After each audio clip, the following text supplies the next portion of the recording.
but I was on the floor and I look up a little bit and I see shoes in my room in the middle of the night, shoes. And I was like, hello. And I was so scared. I did not want to look up. And all I heard, and it was like like usually spirits, it's like I hear something, but I heard as if somebody was speaking to me in my room and was like, get it all out and then get the fuck up. And I was like, okay. And I have no idea who that was. I felt like it was some kind of spirit that either represented death or maybe like was death itself. That sounds very dramatic, but like that is one of the big reasons why I am considered a death worker.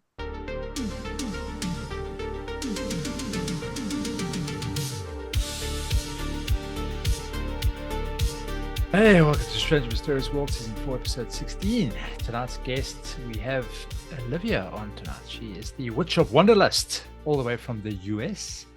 She's a pole dancing teacher, and she is a witch. So keen to hear what her story is. We haven't had a witch on the show, so let's bring her on. Okay, here she is. Cool. Well, I came across you, obviously, for some reason. I had been researching, I think when I WhatsApped you or when I spoke to you the first time when I sent you a message, I was quite interested in what you had to say then, but you said, no, you actually don't deal with that really. But that's how I kind of came across your channel. And then I thought, it's actually quite interesting because, I mean, we're already into season 4 of our Congrats. podcast. Thanks, man. And we've never had a witch on us. I thought, hey, you would be the first. And you know, but do you practice witchcraft, or was it just Yeah. So it's a really common thing because you emailed me and you asked if I could speak about Wicca and yeah, Hecate, which yeah, Wicca is a type of witchcraft, but it's not yeah, like witchcraft, right? It's like under the umbrella, which is a really common thing that people ask about, but I want to make sure that people get what they're wanting because I don't really know too much about Wicca. So that's like a European centric uh, practice that was started by this man named Gerald Gardner in like I think the 50s or something like that. And witchcraft is more of like an all-encompassing spiritual practice that's more specific towards European practices, but people often use it to refer to any kind of folk practice that is around the world.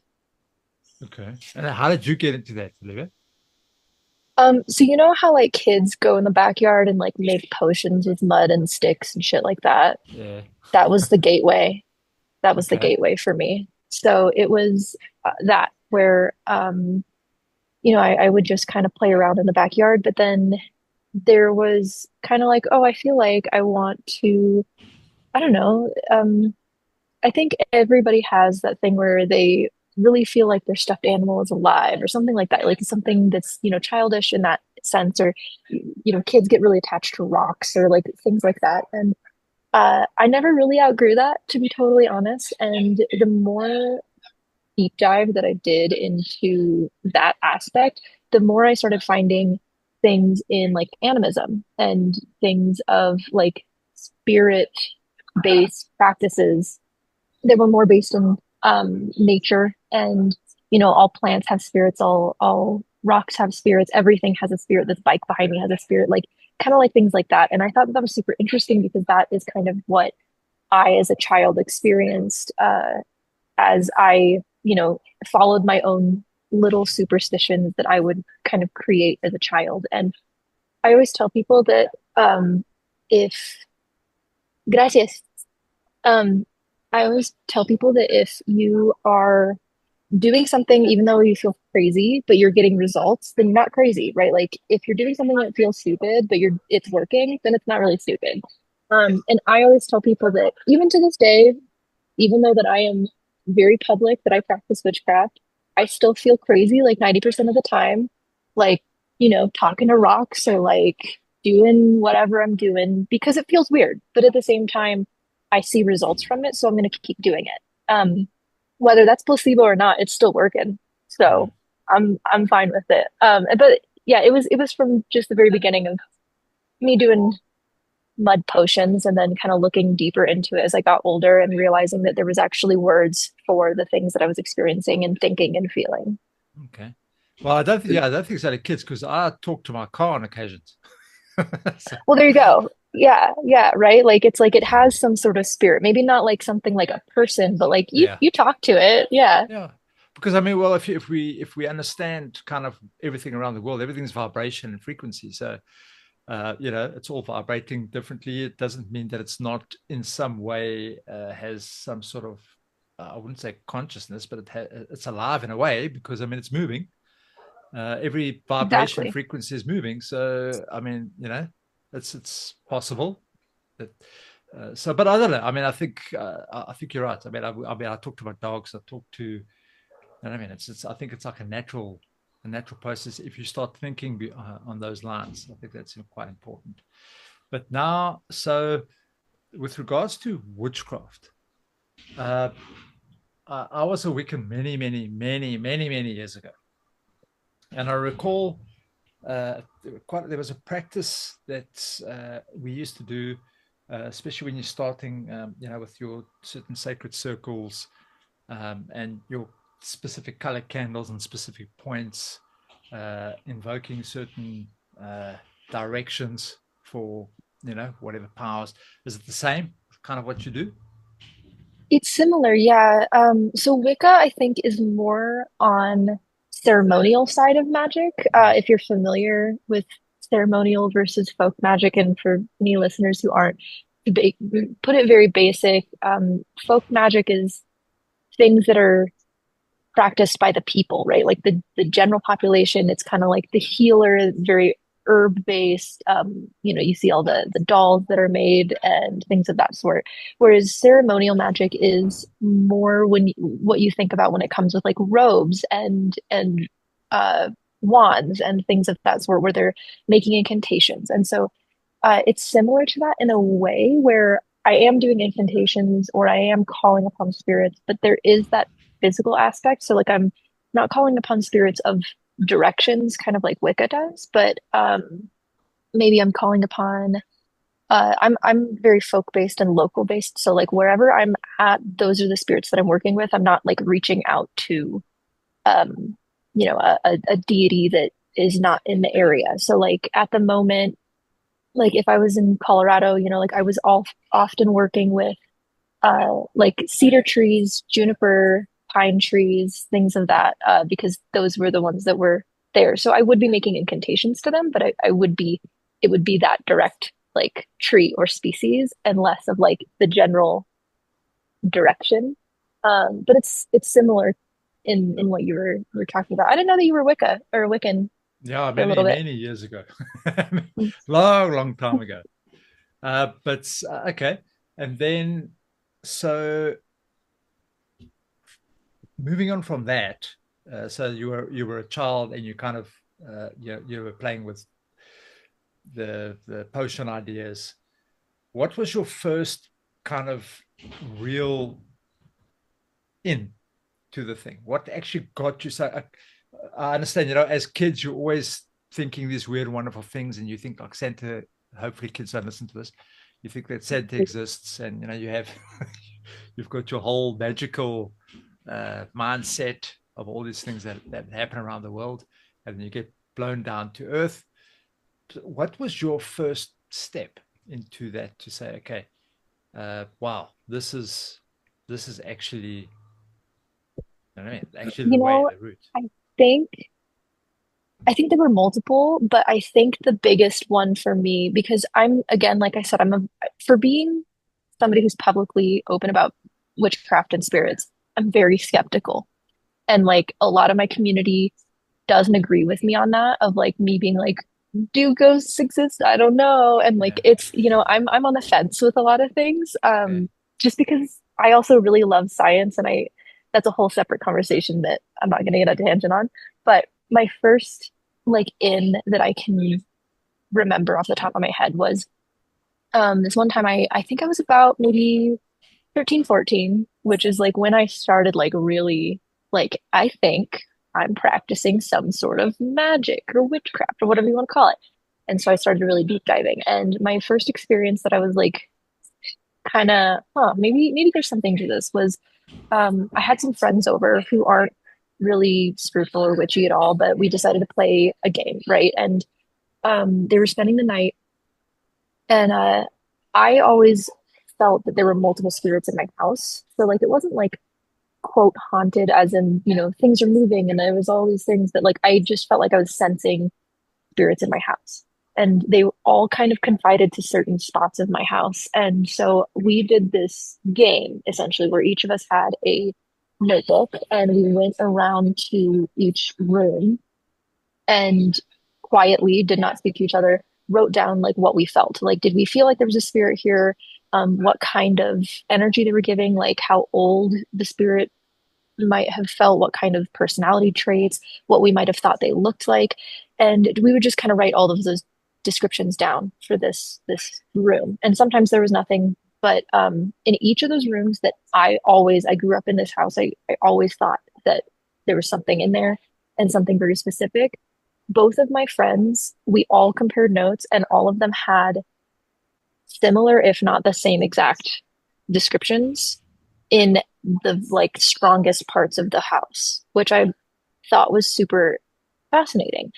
Um, and again, like I could write it off as like, oh, it was the psychology of the way that the room was set up, and like maybe perhaps so, but like I'm never gonna know because I can't go back in time. But I also think that that was just super cool, and I now use that exact tactic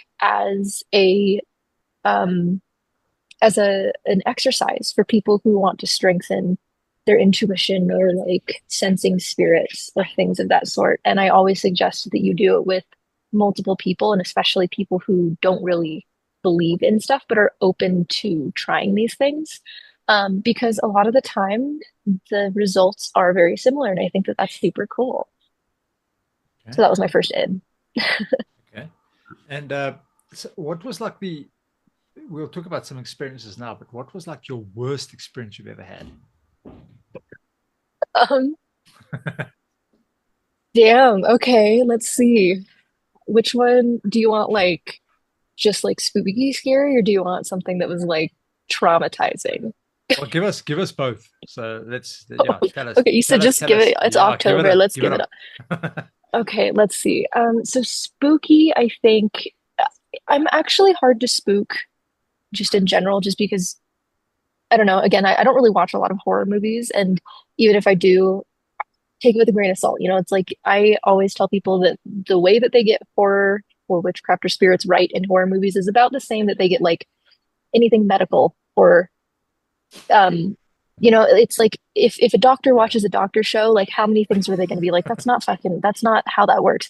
That's about the similar, you know, if it's not efficiency, accuracy that they get. So all in good fun, but not really things to put much weight on. So I think one of the scariest things, like spooky, is so I lived in Colorado most of my life, and that is where the famous hotel, the Stanley Hotel, is that they filmed The Shining at, and it is notoriously very haunted. And so we would take, and it's very beautiful. I think it's up in Evergreen, about 2 hours from Denver, and it's a very beautiful place. So if you ever get the chance, gorgeous, and you can stay in the hotel and you can stay in the haunted room for an exceptional price.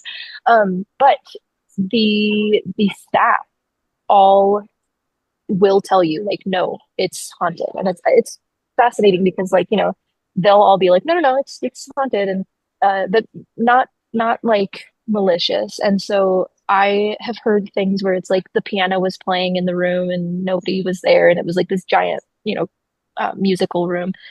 And I've seen people like walk up the stairs, and then I was like, oh, they have actors here. That happens all the time to me now.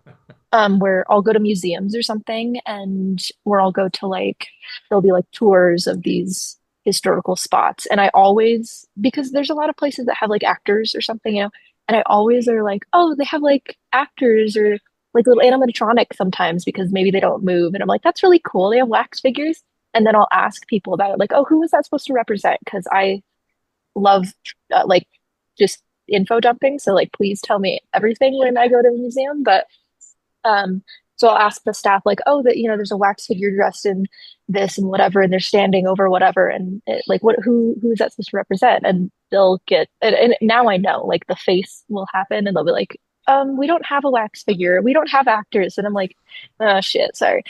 So that's like spooky, and that I feel like that almost spooks them more than it does me at this point, and I'm like, oh, sorry about that. Like maybe I was just getting excited about all the information I was reading. Um, so I think that's like spooky-ish. There was in my old house with the one that I was talking about prior, there was a two spirits that I remember specifically. So one was in the very back room and nobody liked him. He just felt heavy and intense. He didn't do anything like scary, but like nobody, it was a guest room that nobody ever slept in. All of my friends would never sleep in that room. They always insisted, I'll sleep on the couch downstairs, I'll sleep on your floor in your room. I don't care. I'm not sleeping in that room. Um, and then there was another spirit that I felt like went up and down the hallways. And he felt more protective, like it was like his house. And anyway, my dad had a friend live with us for a few months when I was about 14 or 15. Um, I didn't like this man to begin with. He was like 3 degrees off. Like there was just something about him that I just really didn't like. My friends didn't like him. I don't know what it was. And so eventually, like there were just so many things about this man that just like he was like feeling the cars to know how long like my parents had been home, or like to like see the heat. So if it was warm, he knew that they were like, it was like things like that he was like, well, the car is warm, so like he couldn't have got, like he just got home, so where is he? And I'm like, I don't know where my dad is. Why were you doing that? Like things like that. Yeah. And so finally this man left. He moved away. And oh, sorry. When this man was here, that protector spirit in the hallway started stomping. Every single night I would hear him. He'd stomp up and down the floor, and I would get in trouble for stomping around because I was the oldest. And I was like, I'm not waking up at 3 a.m. stomping around, but he would stomp up and down the stairs and down the hallway. And finally, when this man left, my dad's friend left, that protector spirit was quiet. And that one spirit that was in the very back room, all of a sudden, all of my friends were fine to sleep in there. Nobody was uncomfortable. And I felt like that heaviness was gone. So my theory is that whatever spirit was back there, like attached itself to this guy and then left with him.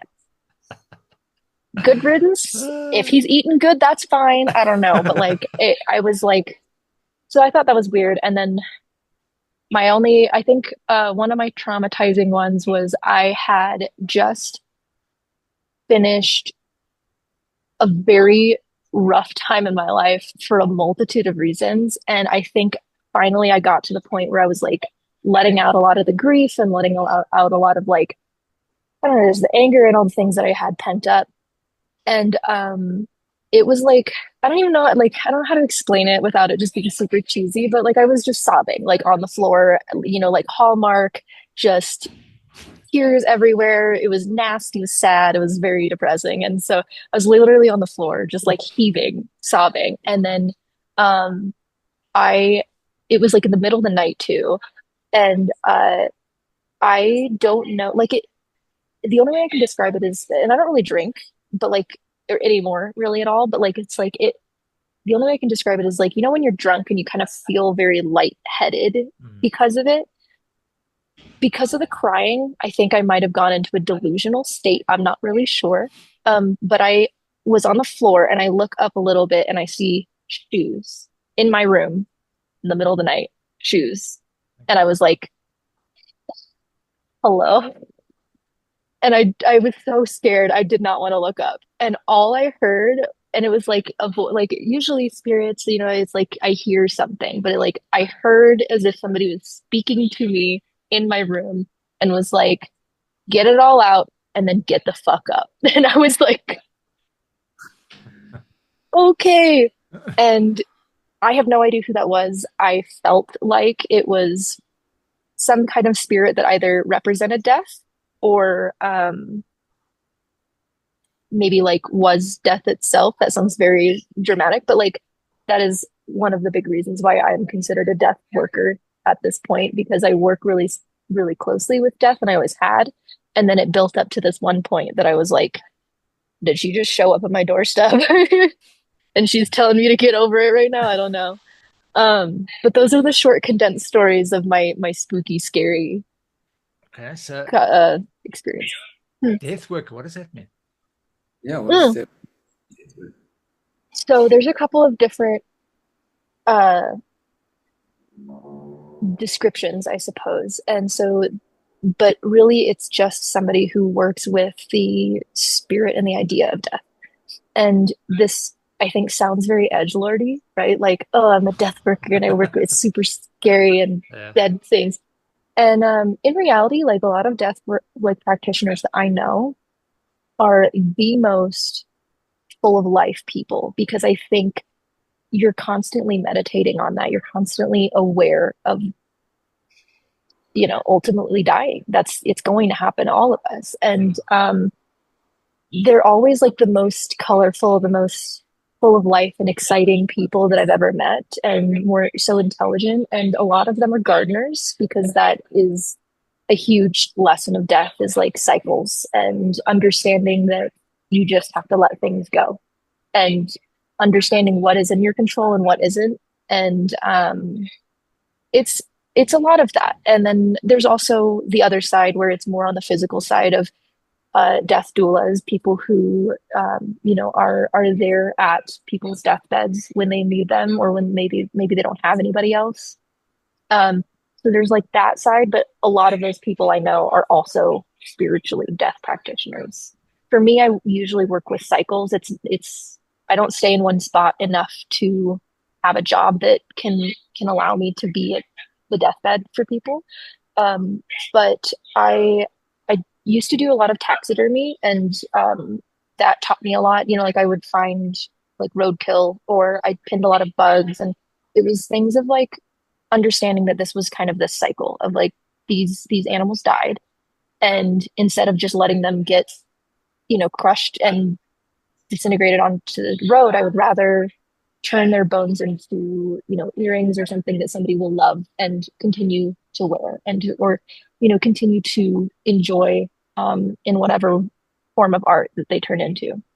And so that's another kind of aspect to it. But like really, I think it's just working about cycles and understanding balance of there is no life without death, there is no light without dark. There's it's that balance. And so it's really not just like death only and only dark, grungy things, but it is also, I think, appreciating it. That there's a quote somewhere that I think it's from like a show or something, but it's a god speaking to a human, and he basically is saying how lucky you are to die because we don't die. Nothing means anything to us because we're eternal, but you die, so everything you do means something. Mm. And I really like that, like the fact that you can't have something forever, the fact that every moment is fleeting and you will never get that back again. That's kind of cool. That's a kind of cool aspect of the human experience. Okay. So Olivia, do you actually, let's say for example, I don't know, and up the road decides to, they in hospital, they're lying in a deathbed. I know you said you don't really have time to go and kind of do this, but if somebody phoned you and said, listen, can you come and assist? Would you kind of go? Are you able to see like what's what's happening? So like she's dying, you'll be able to see, okay, there's a relative that's coming through, or there's a spirit that's around, or are you able to assist in that kind of stuff? Is that what you do on occasion as well? No, actually. So that's more of like I guess like a medium. Yeah. I think I can sense spirits, but I have a really difficult time. So I'm introverted both with people living and dead. Like I don't really, I'm not going out trying to meet new people, and I'm really bad at striking conversation with the living or the dead. Okay. So I I'm able to sense them, but like when I am calling in somebody, that's very difficult for me, and I'm not really sure why. I feel like it's just because I'm I don't know, socially awkward or something, and I'm like trying to call out to somebody's grandmother that, doesn't approve of like witchcraft, like maybe she's super Christian and it's like Okay. she doesn't want to come out. But there are a lot of mediums that do that and do that very well. I'm not one of them, Okay. but I've had instances here and there where I'm like, I feel like this person is saying something, or maybe I'll like mention something and somebody will be like, how did you know that, my long lost aunt said this and da da da? And I was like, oh, I had no idea that that was a connection. Like sometimes it's just very fleeting, but if I have to call in, they usually don't show up. They don't like me very much, I don't think. So do people approach you? Mhm. So would they come to you and ask Sometimes, you for something, to do something? yeah, yeah. Again, I think a lot of people assume that just because I'm witchy or because I am comfortable with spirits, hanging around, they think that I'm able to like pull up my spirit phone book and like call them. But I'm not skilled in that department. Like that it's a skill like everything else. Is kind of like if you were to ask an artist who focuses on oil paintings to draw some like oh, can you draw my family in anime? Like that's different, Yeah, like those are completely two different. different skills, right? So like they're both artists, but they're different skill sets, and Yeah. that's kind of how I describe it, of like I could try, but I'm not going to promise you anything. So then what do you use your gift for? So I mean, obviously you've got a gift. So what is your main purpose? um what is my main purpose? What a question. um Like I you were saying, so I like sometimes you've got guys uh, that are good mediums, so they're able to mm, assist people if it's death transitioning, that kind of stuff. They can help in that way, or I don't know, like you were saying now, an artist that's able to draw something and he can assist. So what is it that yeah. what I is your think it's trying plan? to say, what are your skills? What What is is your your skill set? Yeah. purpose? That's kind of could be kind of rude, but yeah, he's trying to say your skills. What is your skills? So then what can you do? Yeah. Oh no, I get it. Um so I personally like to, first of all, me personally, I just like to kind of learn everything I possibly can, and experience everything I possibly can. And I like to push other people to do that. And again, that kind of goes back into a little bit of what we were talking about with the death work of I want people to experience their human experience the way that they want to. Um, because we're all gonna die. And like I don't mean that in like a existential like nothing matters, but I also mean like nothing matters. It's fine. Just try it. Um like I travel a lot, and a lot of people will tell me that, or I travel full time. So like, I don't live anywhere really. I kind of just hop around, and a lot of people are like, oh, that's, I could never do that. And it's like, you could though. And it's only if you wanted to, but you totally could. And you just have to really want to do that. And you can make it happen if that's what makes you happy. I also teach pole dancing, and the amount of times that I get people being like, "Oh, well, I don't have the strength, I don't have the body. Maybe once I get skinnier, maybe once I get stronger, then I'll try it." And it's like, I hate when people, I don't like, "Oh, someday I'll do that," because you have no idea if someday is There's after no the day day. you die. Yeah. Yeah.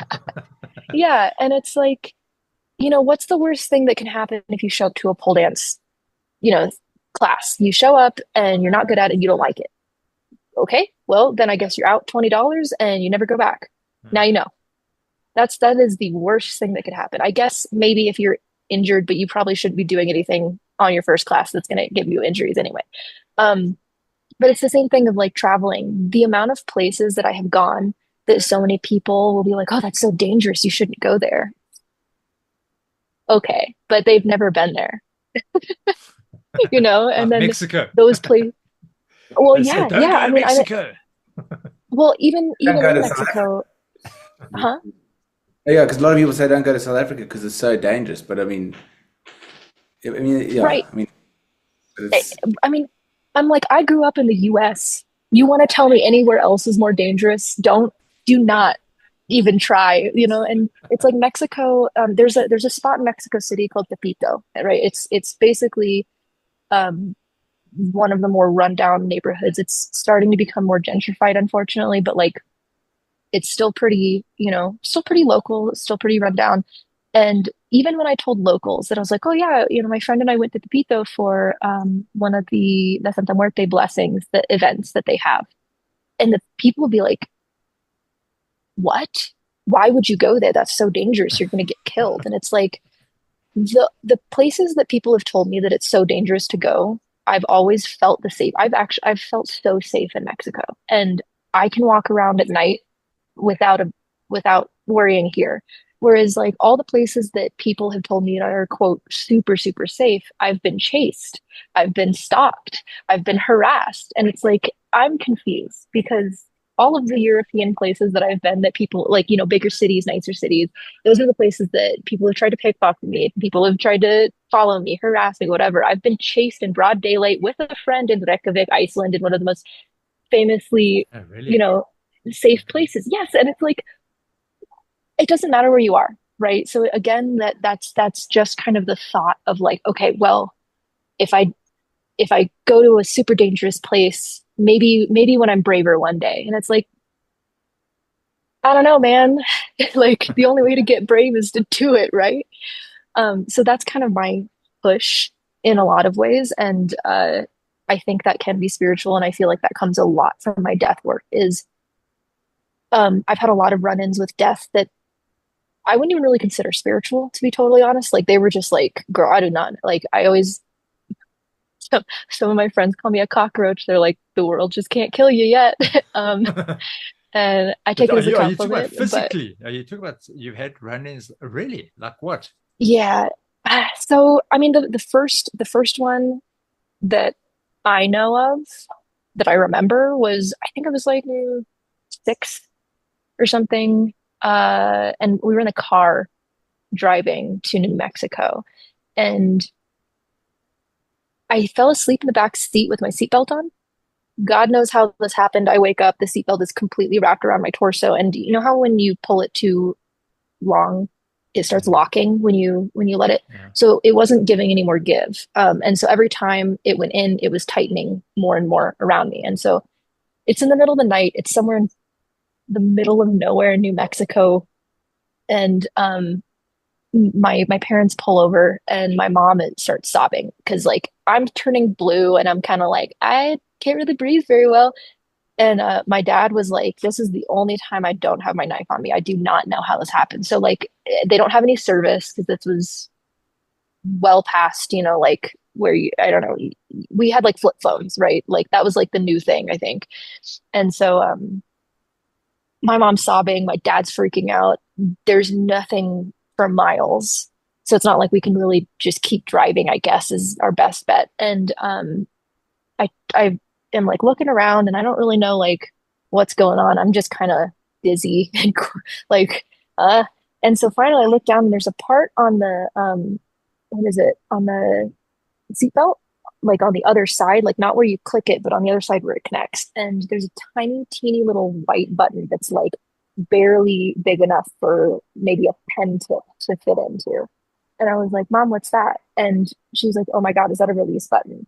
And so we're trying to find something that can fit. And I had just had like a pinky nail that was like just small enough and long enough to like open it. And so she was like, I didn't never even noticed that was on this car. And so she was trying to like tell her friends who had kids about this just in case this happened to them, right? And she's like, they don't have them in their cars in the same exact model. She was like, they don't have them. Um, and then when she was trying to show them again, she was like, it's not there. Oh, really? Shit. Don't know. Super weird, right? And then the other one, I think I was like two. My dad was supposed to be watching me, and I was in diapers, and I left the house because I don't know. I crave adventure. It was snowing, and so I just left the house. My mom comes home from across the street, goes, "Where's Olivia?" And he goes, "I thought you had her." And she was like, "Oh my God!" So I'm gone for a couple hours as like a 2 or 3 year old in diapers, and they're freaking out. They're calling everybody they can, and this construction worker knocks on their door with me and goes, I believe this is yours. And they were like, "Oh my God, thank you so much." He leaves, and then later, after the panic resides, uh, my mom said, of course, I don't remember any of this, but my mom swears by all of this, and she's like, we wanted to go thank this construction worker. So they drove around to the closest construction site, which again, like, was really far for a 2-year-old to get to, on foot. And she was like, well, we went up to the construction site, we gave them the description, and they were like, I don't think we know anybody like that. But then later she was like, okay, well, that's really weird. We can't give him a gift. And then on top of that, she goes, how did he know where to bring her back? And Yeah. she was like, to this day, I have no idea. I told her maybe, somebody was driving down the road and I was like down the block or something. And he like, No, they saw still me wouldn't come from know. the house or They still something, or wouldn't like know. Yeah. how, I have no idea. But those are just like some of the younger versions of just like super fucking weird. And there's been a lot of times where, I've been in a car that's rolled and like walked out with nothing. I don't know how. Um, we were up near Golden in Colorado, and that's a very, very windy road, and it's in the mountains. And so like the road, there's a lot of like cliff, and in this one, it was more of a ditch, and so the car rolled. I somehow just walked out totally fine, a little banged up, but like no bruises, no scratches. I don't know how. There's been like too many times that I'm like, probably should have died in that. Uh, probably should have died, but it's okay. I've been drugged a couple times. It's like probably should have died then. It's like you can't kill me. You're meant to be here. There's something's keeping you here. Right. Yeah. Yeah. Yeah. Yeah. Right. So, and then I wanted to ask you, with your, do you do some sort of meditations and stuff? Are you into that kind of stuff or not really? Yeah, I do meditations a lot. I hate meditating even to this day, but I do meditating a lot because I think it's really important, especially now since we have, you know, um, entertainment at our fingertips every single moment of our lives. And I think it's good to just not be entertained for a second. And I think so my meditations usually consist of a daily cleansing, super, super basic. I just posted like a guided meditation of one of my daily cleansings on my YouTube channel that I like to do. I do like general shieldings or protection. Again, it's just a meditation. Like you can add talismans or amulets or whatever you want to it, but super basic. And then I really like to meditate anytime I'm cooking, even though again I hate cooking, but like that food went through a lot to get to my plate, right? And then to get to me. It went through a lot to be seeded and grown and transferred over to wherever I bought it. And then same thing with the animals. Again, that goes with death on both the plant and the animals. And I like to, I guess it's not really like a full meditation, but like I really like to remind myself while I'm doing that, just to be a little, just to like, okay, this isn't just a supermarket thing that I just picked up and like I'm super disconnected from. Like I am trying to connect to the spirit of the herbs or the spirit of the chicken or whatever I'm cooking, to just know that like this was a life and this, went through a lot, a big journey in Like order to get to gratitude. me. Yeah, and it died uh to nourish me so that I could continue living. Like that's a mini meditation, I suppose, more of just like a mantra. I don't know. And then I do like to do spirit and local spirit meditations. And again, these are not like long rituals. I'm a busy bitch and I really don't like sitting in one spot for a long time. But like, I think, sitting out on a park or even just sitting out on a patio or looking out the window or just something, being able to where I can just be quiet. And one of the two things that I focus on is either that all of the ancestors that came before me, and everybody who made me who I am, whether they were of blood or not, because, maybe somebody like a friend who introduced my great great great grandparents. If that friend wasn't there, I wouldn't be here, type of thing, like everybody. Just kind of thinking about that. And then the other one is the local spirits of the indigenous people that were on this land, the local plants and the fauna that live here, and kind of that ecosystem and that cycle that they all go through. I just kind of like look at, oh, this tree, like that tree probably houses birds, multiple insects, a bunch of fungi that, is the life source of just this small little area. And this whole thing is like a whole cycle. And so like it can get a little deep if I have the time and I'm, in that mindset. But those are some of the more often meditations that I tend to do. So, okay, so you move around. So I'm assuming you move around from country to country. It's not and I'm assuming also interstate as well. I'm assuming, but Yes. Yeah. so Yeah. that I traveled a lot during states, but okay. So country to country now. Mhm. whereabouts? Let's just take. Okay, so let's say Iceland, or yeah, let's go to Iceland. So Mhm. when you land in Iceland, you're staying at whichever hotel you're staying at.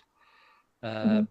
I can imagine, I don't know, there's a forest nearby, lots of mountains, lots of snow. I would assume you would take a walk to your closest nature reserve, and then you would go and meditate on, like you said, nothing specific, but more concentrated on that specific area, uh, flora and fauna, and if there were any entities involved, you would be concentrating there. So it's not like you saying, okay, I'm taking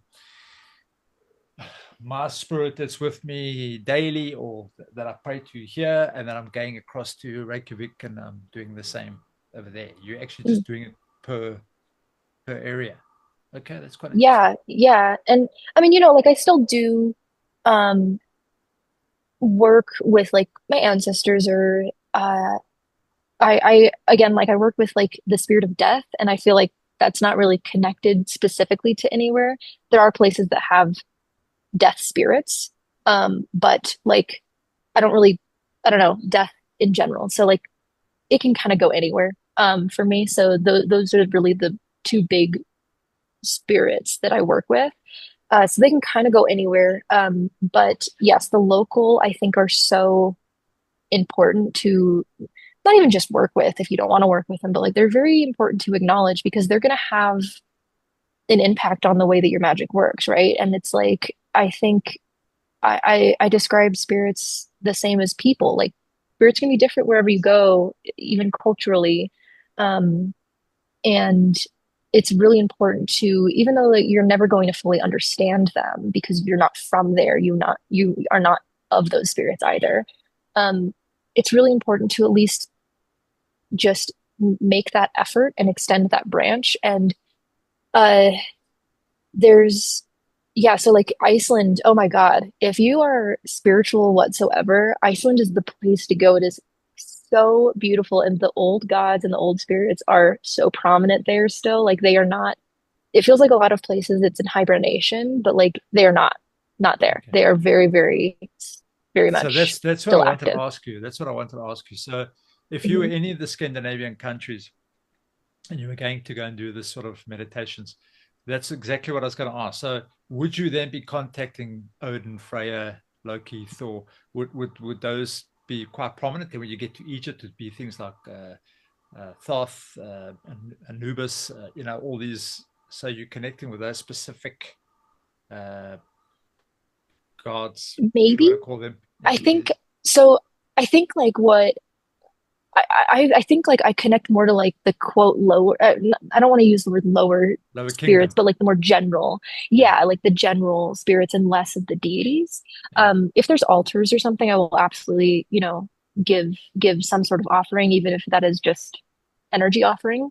Um, because I'm a guest. I'm not here to try to put anything on the land or whatever, but it's like most of the time it's more of the tree spirits. Or while I was in Iceland, it was really interesting to just see if I could sense the energy of the trolls or the hidden people that were there like so prominently. Mm. And there's so much moss or the ravens, the sheep, the seals are very, very prominent spirits there. And I thought, and like the ocean, so things of that sort. Yes, I think if the gods themselves present themselves, whether it's like, oh, I see an altar of them, or, I somebody keeps talking to me about them and somebody else keeps talking to me, and it's like, okay, maybe they're wanting to get my attention for some reason. And then yes, I will connect with them. But my first interaction isn't to go straight to the gods. It's whatever spirits I first get off the plane and like, hello, I'm here now. And I just kind of make my acquaintance with the general, like you said, general kingdom instead of like the head honchos. Okay. Oh, that's actually quite interesting. That's pretty cool. Uh, And with your whole witch journey, so you say you didn't really have a lineage. Is it just basically you've been taking like a lot of things from all different places and making your own kind of your own Mhm. what works for you? So what are Yeah, teaching people? yeah, Okay, yeah. well, So that's your skill. You're a teacher. I would like to think so. It's just I feel like I don't know enough to teach, so I just teach people the bare minimum that I feel like I know, or the things that have worked for me. Um, but yeah, I think like you said, I don't really have a lineage, at least that I know of. So um, I I've only recently in the past, I don't know, maybe I guess it's not super recent now, but like in the past 10-ish years, have tried to connect to both sides of my ethnicities. My dad is a Filipino immigrant, and so they have, a lot of very heavy spiritual um, beliefs there, and very interesting, very mixed, because the Philippines is, I don't know, it's a you could spend your whole life, learning about the Philippines. And there's just so much information. And then my mom, her side, their ethnicity is Irish Scottish. And again, there's so much there. There's so much information. There's a little more information on that side than there are the Filipino practices,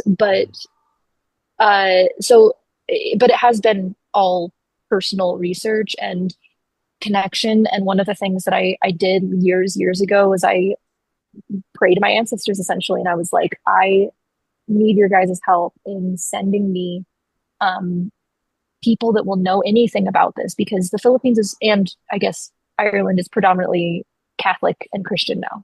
Mm. And I wanted pre-colonial practices. I wanted to understand the spirits and the gods prior to colonization. Um, and when I prayed, the next day I'm working in a little ramen shop serving tables, and this woman, I don't remember how we got on the conversation, but it's interesting because I feel like Filipinos usually recognize other Filipinos. Maybe not me because I'm very white, like I'm very white Filipino mixed. But people, I'll be like, oh, is that like a Filipino symbol? And she looked at me just stunned. She's like, how did you know that? And I was like, oh, my dad's Filipino, and I've been trying really hard to find any information, and it's very hard. And she goes, oh my gosh, I've been doing this for years. And I still have the piece of paper. This was like, like I said, a decade ago, took out a piece of paper and just wrote down all of these different books and lectures and community centers. And this had been uh, about the time about a year or two in that I had moved to Los Angeles from living in Denver. Now, right now, Denver's a very white area, but when I was growing up, before Denver was popular, it was very, very white. And so moving to Los Angeles was like, oh my God, there's mixed people here. Oh my God, there's Asians, and there's Mexicans, and there's Black people, and there's like, it's so diverse, and it was fantastic. And so there was all these resources all of a sudden, where she handed me this slip of paper. There was all these things that I could go out and learn. And so that's kind of how I built part of my practice, was like learning a little bit of the pre-colonial side of the Philippines, learning a little bit of the pre-colonial side of Ireland and Scotland, as well as really just basing my local work as well. And that dives me into a lot of herbalism work. So like a lot of herbalism and like not midwifery, because I'm not over here delivering babies, but like a lot of healing is I guess what I'm trying to go towards. So there, it does kind of come, from bits and pieces, and um, it's a lot of experimentation. And like I said, I grew up loving science, and so I love experimentation and keeping records of everything. And I'm very meticulous and tedious about that, but I think it's fun. It's like a game. So that's Your kind of how my your practice got built. your mom's side, which is the Irish side, is Hmm. very steeped. History is like very steeped in fairy lore and all the Hmm. fairy circles, and so there's a lot of fairy magic in Ireland. It's like huge. I think there's still a very big population in Ireland that actually still believe in that kind of thing. They should still, Hmm. because I think that stuff is real. But I'm just saying, I it's agree. yeah, it's just we've lost contact. But yeah, so that's Hmm. very interesting. Yeah, So then, just also, sorry, I don't want to take a conversation all the way back to the beginning, but it's okay. you were saying that the results you were getting, it was working, so you knew that. Like, what were these results? Were these like, were you just making your own like little spells and stuff like that, or is it stuff you're getting from books? And then can you give us some examples of maybe some stuff that really was like, whoa, this is working? Yeah. So I didn't actually do a lot of things from books. And so that's kind of okay. So my channel, a lot of people want step-by-step spells. And I hate doing that because it's never been something that I've been good at. It's never been something that I like. I have an issue with authority. I do not want to read straight and have something tell me what to do. I'm going to do it however I want to do it.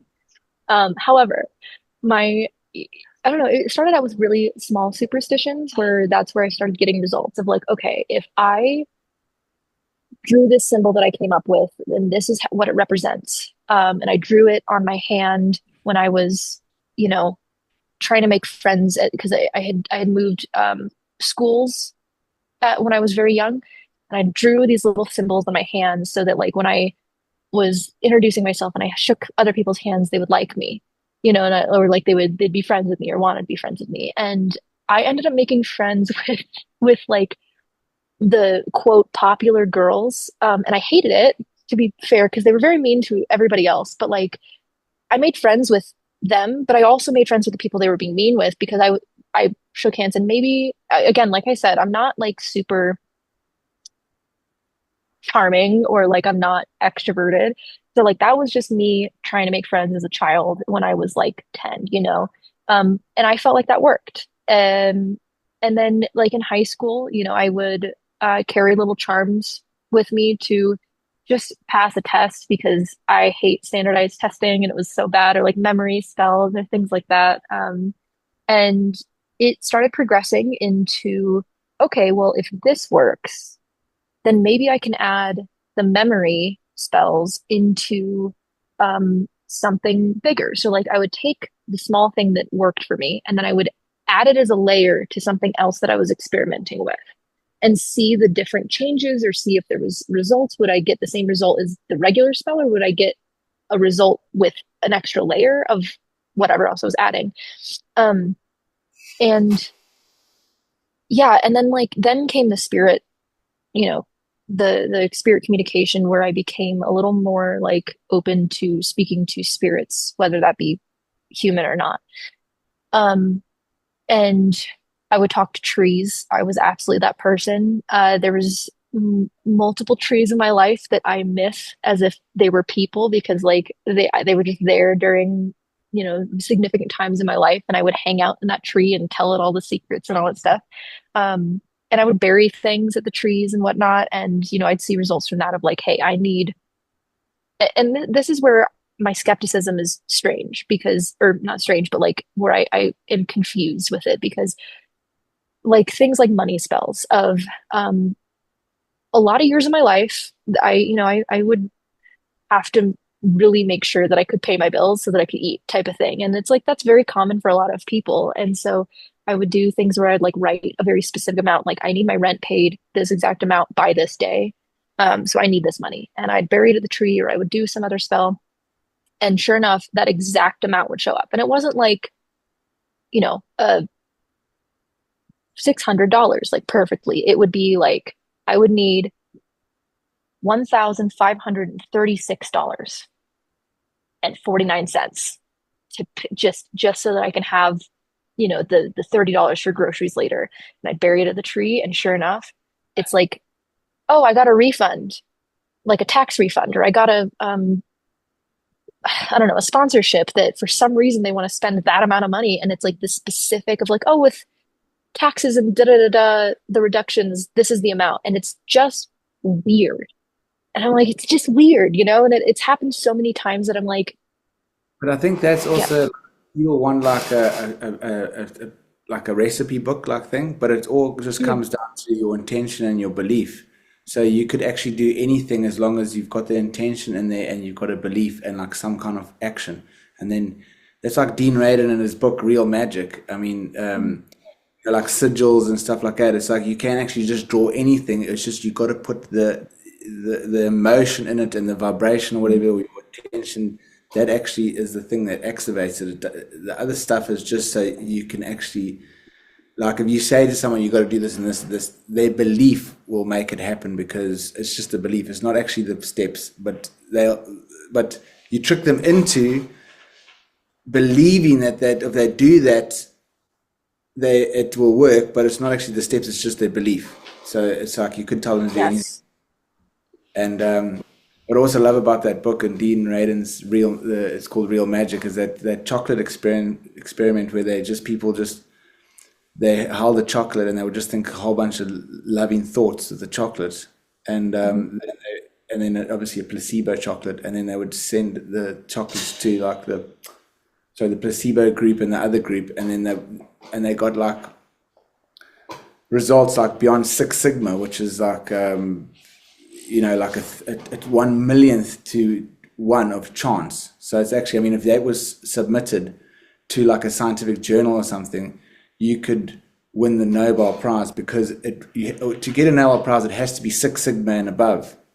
But these are Mm, that when you're doing that experiment, it came up to Six Sigma and above. The people that actually received the chocolate that had like loving intention, and they all felt good after eating that chocolate, and the placebo group felt like nothing. And that was like right. so yeah, I think it all just comes down to intention and belief, really. It does. And I mean, I think a lot of that, see, I go back and forth of like intention is 90% of it because I think a lot of people are like, oh, it's everything. But like, I can intend to do a lot of things. I can intend to take a pole class. I can intend to travel the world, but like, you got to do it, right? But I do think that kind of like what you were saying is you have to take that intention and send it into something. You are just transferring the energy. You're not creating it. You're not, like you're not manifesting it just by yourself. Like you do have to send that into something and actually activate it into making it do the thing. Um, and oh my God, I had a whole thing that I was going to rant on and I just completely lost my train of thought. Just like the train went off the rails, everything exploded. It's gone. It happens, Um, son. yeah, yeah. But I mean, even like with But a yeah, sorry, yeah, you got it. oh no, no, Train. go for it. Go ahead. So that even with Joe Dispenza, I mean, this is like the whole manifestation, like big, like trend, like I wouldn't say like a fad or whatever, but like the whole the whole hype around it now, and like this the science or whatever. I mean, I'm just using Joe Dispenza because he's like probably the most popular one, but it's like with all of this manifestation thing is all the same kind of philosophy and principles that you got to like think of whatever you want in your life, or like whatever, you've got to imagine it with such clarity and like feel all the emotions and everything, and really believe that you're there right now experiencing that, and you've got to do it for like 10 to 20 minutes every morning for a certain amount of time. And that, Joe Dispenza says it rewires your brain so that you actually believe that you are experiencing that situation or that thing, and then because you rewired your brain like that, it would become that way because your actions and everything will eventually meet up to achieving that or like manifesting it. But I think it also has a lot of like kind of a magical kind of side to it. Like it's almost like it's basically witchcraft. Like what you're doing spells, Yeah, is you actually yeah. through maybe magneticism or like whatever kind of stuff we can't actually measure with our scientific gauges at the moment, and maybe in the future we can. But it's And it's that's one of the things that I love so much about it is like the whimsy and the wonder of it, and I think it's frustrating when people try to kind of be like, oh, well, we can't prove it with science, so it's not real, or Uh, and if you would have shown somebody 100 years ago an iPhone, the way that their brains would be like, this is witchcraft. This is like you're telling me that you have this rectangle that first of all lights up, when you tap it. And then second, you can just contact anybody in the world, not even just like near you, but like the world. And then also you can search up any knowledge that anybody had. Like this is, and so it's frustrating because it's like just because we can't explain it right now does not mean we can't in the future. And science is just magic that we can explain. And I really don't like it when that feels like it takes the whimsy out of it. Because like science is still so fucking cool. Like it is magic. It's just now we understand how to control it. Now we understand how to do it in a controlled setting and then use it to our advantage. So like why I definitely think there's a lot of, uh not real quote magic out there. But again, if it works, it works, right? Like I can't explain it. I can't explain how my computer works and how I'm talking to you. Like I would not be able to explain it in bullet points to you, but it's working. Yeah. Because that's also frustrating when they say like, well, that's not science. And it's like, well, the thing is science. It's not science now. It's not science. Mm. If Hmm. you, also the thing is that science isn't, science is a process. It's not like a thing. It's not like that is the, science is actually just supposed to be a process of doing this and this and then trying to see if you get the result. That's actually science. So when people go, that's not science, it's like, you don't even know what you're talking about because you don't even know what science is. You know what I mean? Right. But also science changes constantly. Yeah, And it's like it's supposed to. Like we're supposed to be constantly questioning everything evolving. anyway. So yes. But also remember, science in the old days, science and spirituality were never apart. It was together. Right. So, Exactly. and a lot of alchemists and those kind of things in the old days, they were scientists, but they understood the soul, they understood the soul's journey, they understood the astral realms, they understood all of those things. And for some reason, somewhere along the line, it Well, kind the of just Catholic Church split splits, Hmm. poof, and there you go. Hmm. Yeah. Oh my God, I remember where my train went. The train, it's back on the rails when you were talking about the chocolates. Sorry to like completely Yeah. change it, but there's an experiment that I did similar, but anybody can do it. You can, I think a lot of children do something similar where they have two plants, right? And Mm. they'll say really loving things, positive things, encouraging things to one, and then they'll like just bully the other one.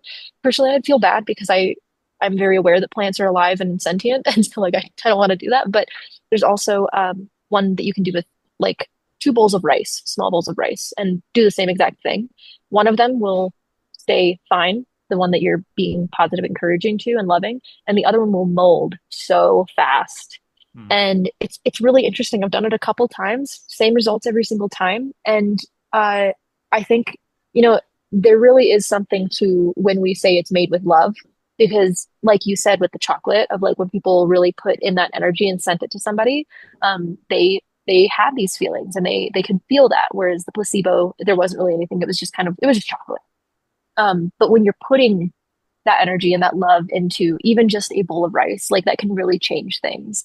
And even my partner says like anytime I make breakfast or make dinner or whatever, um, especially like on days that I know that like he's busy or like he really needs that, like whatever, he's always like, it always tastes better when you make it. I don't know why. And I'm like, it's because I only cook because I love you. I do not like cooking, but I want to cook and make sure that you eat a good meal. And so I know that I'm making it with love, even though I'm stirring it in my stupid cooking. But like but I'm doing it because I love him and I want to make him feel loved and him nourished. And he's like, I don't know why it always tastes better. And I'm like, it's the love. Well, you're not wrong. But Right. yeah, Yeah. because that's like, just think what we're doing to each other, just like having a hateful thought about someone. I mean, if that's Mhm. because Moto, like he did all of that water experiments where they like put the anger onto the certain water, Yeah. and then they put the water under the microscope, and they saw, okay, well this water was given love It's the a whole time. fantastic study. They could see how beautiful the water structure was in the love, and how horrible it was in the hate on it. And you just think like, well, because we're 90% water, and like if we're sending these messages of just like hating someone to someone, how much it actually does affect them, even though we don't know. And the funny thing is, well, not a funny thing, it's just a thing. It's pretty, I don't know if it's interesting or shit or whatever, but I went and did that dowsing course with the rods. Oh, okay. And then you would think of the person because you team up, and then you would think about the person, and you would send like loving thoughts to them, loving thoughts to them, and then you would walk, and you would see how big their aura is, and then when you'd get to a certain point, the sticks would move out where the edge of the aura was, and then it's interesting because they didn't tell you what to expect. They just said, okay, now just send love to this person as much as you can. Now walk to them with the sticks and see where their aura is. Now send like horrible things to this person, like horrible thoughts, and I walk to them and see where the aura is. And everyone experienced it, that when you send loving thoughts to someone and then you do that, the aura is so big around that person. And then when you send the horrible thoughts to them, I mean, you're just thinking, and then you walk to them with the sticks, and then you see how narrow that person's field. Yeah. And it just was amazing. I mean, it just blew my mind open, because I was just thinking, geez, I mean, if you're thinking horrible thoughts about anybody around the world, right, it affects them, you know? Yes. And I think listening to this isn't being like, okay, well, I'm going to send so much horrible thoughts to that person because I really hate them. No, I disagree with that, William. Well, I disagree with that, though, because I think because you must remember, you might be, this person that you're talking to might be a very spiritual person, okay, or very enlightened, and they've got a very big aura. You would not be able to affect their aura. You will affect your own aura, because the negative energy that you're putting out is coming out from you. So maybe that dowsing rod is not their aura, it's actually your aura.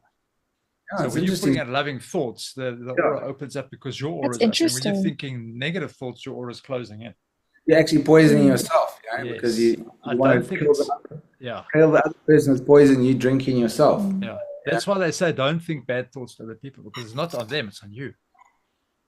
I think it works both ways, though. I think it affects them and you. But, I think it depends. I think there's a lot of like factors that go into it. Because like Lee said, that it would probably affect somebody who doesn't have protections on them, but also if they do have protections, like I have a lot of protections on me. I'm, online. And so like, I feel like I need to. And a lot of those are just really just absorbing and then like transmuting, because in my experience, if I do have something, I used to have things set up where it was like, okay, if anybody sends me ill thoughts, it goes back to them 3 times or back to them 10. And it's like, I don't really care, to be honest. Like somebody's probably just having a shitty day, or like they're just miserable on their own, and that's why they're hating on some random woman on the internet. Like you don't even know me and you're that upset. And so I got to the point where now a lot of my protections up are transmusions. So every time you think of a hateful thought, you're sending me money. That's what's happening. Like every time you're sending me something shitty, because you're just sending me energy, right? Like I'm not gonna let that go to waste. So it's like, sure, give that shit to me, and then we're gonna transmute it and turn it into a sale to. Actually makes it more sensational. People like want to watch it more when there's like more hype about the hate around it. Then it's like it's viral when there's like hate. It's like right, it is. Yeah. But I'm not trying to rage bait anybody, like I don't want to piss people off, but it's like it's inevitable. Like, not everybody is going to like me. It's the internet. It's okay, whatever. And so I would just prefer to have that work in my favor instead of, affect me in a negative way or affect them, because so like I'm not against hexing or cursing or like any baneful magic towards people, but I think that there is a very, very small margin of when that's actually needed, because a lot of people, my roommate is such an asshole, I'm going to hex them. And it's like, you live with this person and you want to make them more miserable. I want you to think about them. Like I get it. You're pissed and you want them to also feel the things that you're feeling. But if they're already miserable and they're making you miserable, if you make them more miserable, how do you think that's going to go? Instead of maybe right, just finding a new place to live, like doing spells or rituals to find a better place, find a better roommate, maybe send them somewhere that they're going to be happier, and you can just, like anything like that. There's very small margin of where like hexing and cursing really needs to be applied, in my opinion. But I mean, does that Is that thing when you hex someone, do you actually get a threefold back? Is that a thing, or is that just That's a belief. So that's primarily a Wiccan belief. For me, I don't believe that. And I'll look, I'm petty. I will throw like jinxes or something. Like if you made me that mad for some reason, you get a week or a month of parking tickets, of only red lights. You're gonna be late to everything. You're none of your food's gonna you're gonna burn all your food every time you cook it. Everybody's gonna get your order wrong, like all these things like that. But like I'm not gonna try to break your leg. Like like unless you did something fucking terrible, I'm not gonna come for you hard because I have, again, I'm busy. I don't have that kind of energy. I don't want to waste my time. I don't want to waste my resources, my candles. Like I've got other things to do on it. But the threefold law is a very common thing. I think it has blown up a lot, and I think it scares a lot of people from doing things because, in my opinion, everything has an effect regardless of what you like. So if you do a spell to get a job, then what about the other people who also applied for that job and also need that money? Like you're not hexing anybody, but you're also affecting people around you regardless. It is you still have consequences to your actions regardless of if it's mundane or magical. So it's just you need to just take accountability for that. But when it comes to hexing, like if you're throwing around hexes just willy-nilly, first of all, I do not know where you get that energy. Good for you. But second, like I think you need to figure out like if that many people are making you that upset, maybe it's not them, oh you yeah, I know? mean, Yeah. yeah, if anybody makes you upset, it's supposed to be you, whatever's going inside of you. But yeah, I suppose if you're just going to be planting bad seeds everywhere, you're going to get bad fruit. So, Right. but have you ever had some psychic attacks yourself?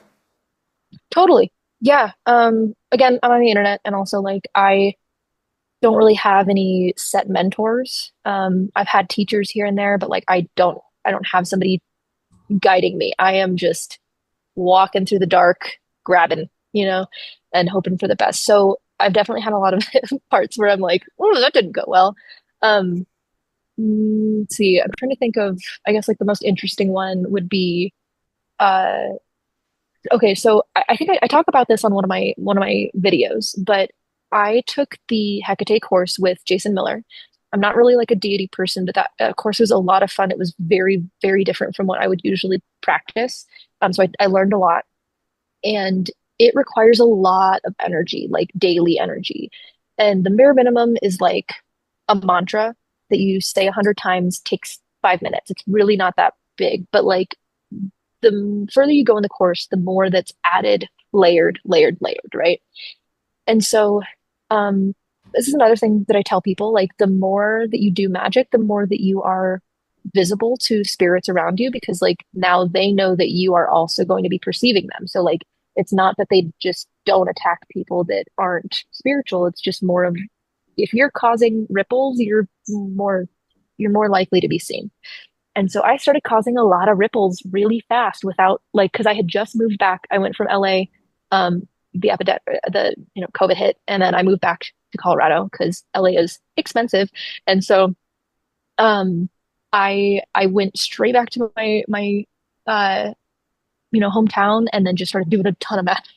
Like there was no slow build. It was just kind of like okay, and um, I all of a sudden started getting a ton of these spirits that I had encountered multiple times, but not like this, not in this like number. And I call them watchers. I'm sure other people have different names, but they feel like these entities that are not 100% like sentient. They're just more of kind of like parasites, in my opinion. But they're very fucking creepy. And they started showing up on my windows.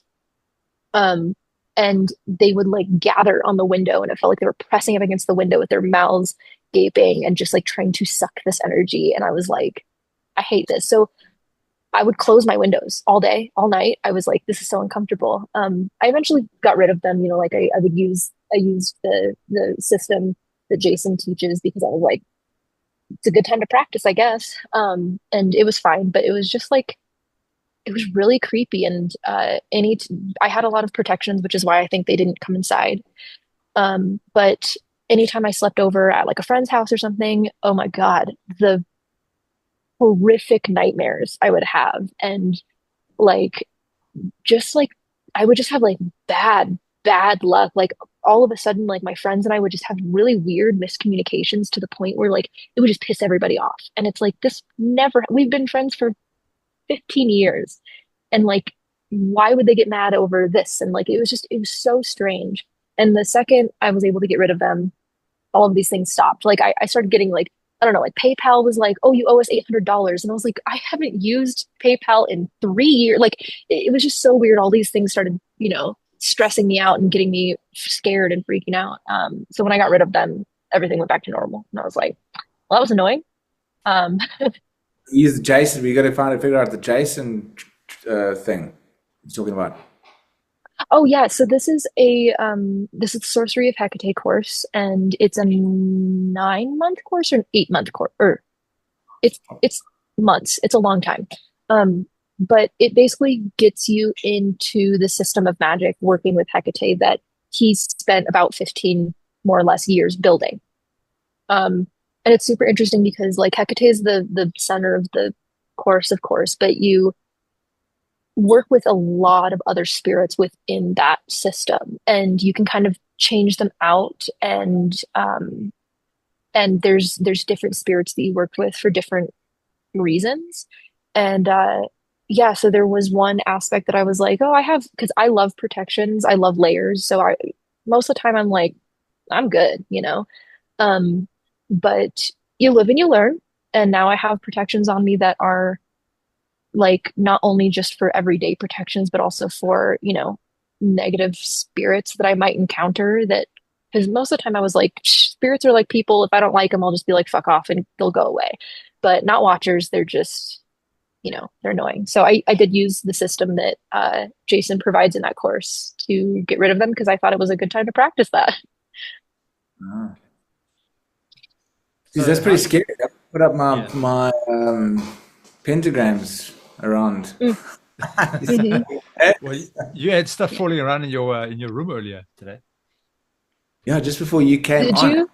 Yeah. before you came, like, something like fell outside here, and then the light suddenly went off in that bedroom, Yeah, and I was like, I'm trying to. I don't I'm usually get telling you. freaked I think some things like you can't, don't talk to her or don't talk to them. Like I think something's, I don't know, because literally I think like my biggest uh block that I've ever had trying to have an interview with somebody is like I was like 5 minutes late because my Wi-Fi wasn't working. Never this. So Oh I well, we don't got know. it. I was like, We got there. We out. got there. That's good. yeah, I'm like now I'm suspicious of you both. What are you doing? So Because like I Olivia, get the red robots or the parking tickets like after this. Right, right. You'll so, know who it was. No.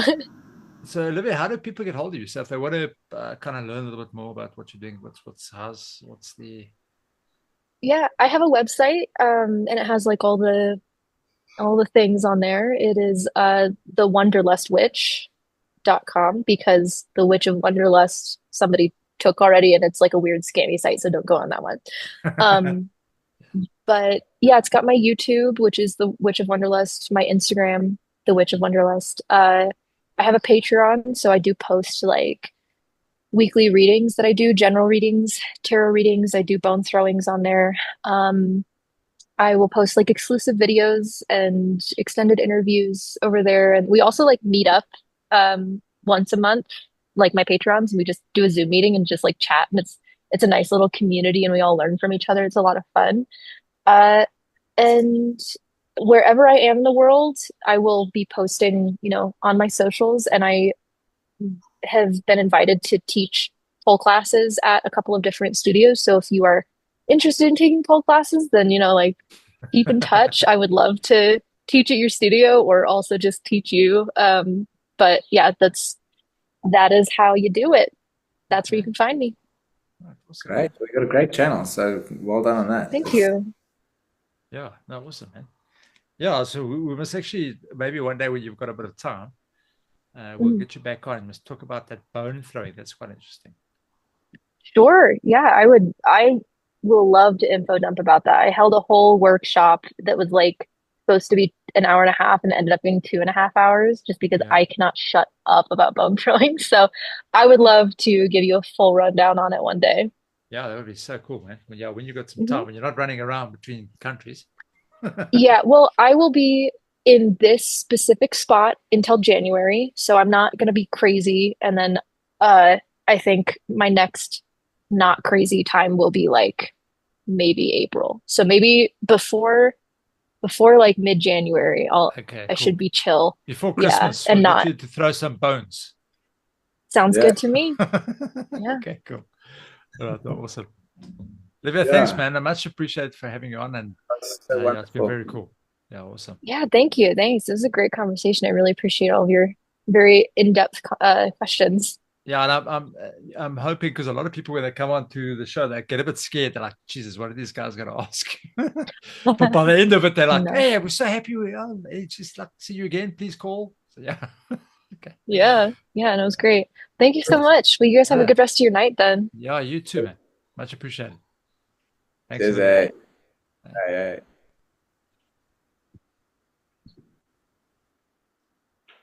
Cool, buddy. Come on. Awesome, man. That went on for quite some time, which is actually pretty cool. No, that was good. Yeah, Right. exactly, man. But anyway, that's it for this week. Strange Mysterious World. We will chat to you guys next week. Like and subscribe as per usual. And cheers, Will. Have a good evening. And we'll see you guys next week. Thanks, guys.